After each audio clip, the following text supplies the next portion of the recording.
The comeback, it wasn't just one magic trick. It was this really deliberate three-part playbook you see right here. So, the big question is, how on earth do you turn a $500 million quarterly loss into a $50 billion annual gain? Well, facing this crisis, Meta didn't panic. Instead, they put together this incredibly disciplined, multi-part strategy to fight their way back. So the comeback, it wasn't just one magic trick. It was this really deliberate three-part playbook you see right here. First, they leaned on their huge existing user base. Second, they made the tough call to let Reels eat into their other products. And third, they just poured a fortune into AI. And that AI part is where things got serious. We're talking over 1,000 different machine learning models, all trained to figure out what really keeps you watching. Stuff like total watch time, likes, and especially shares.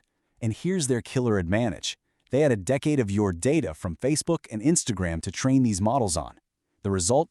Views per day literally doubled from 100 billion to 200 billion in 1 year. Just incredible. All right, next up, they went after the people who actually make the stuff you watch, the creators. They got rid of their old bonus programs and switched to a YouTube-style revenue share, 55-45, giving creators the bigger piece of the pie. Suddenly, it was way more profitable for the top talent to post on Reels, with some of them now pulling in over $100,000 a year. So, okay, they got the views, they got the creators. The final piece of the puzzle was turning all those eyeballs into cold, hard cash. Billions of it. And that success story is what's really shaking up the whole industry right now. And this timeline just shows the result of that strategy perfectly. I mean, just look at this curve. In late 2022, Reels was still losing money. By the middle of 2023, it hit break even. And then just 2 years later, boom, it explodes past 50 billion, blowing by YouTube. That is a truly meteoric rise. So when you step back and look at the whole story, the takeaway is pretty clear.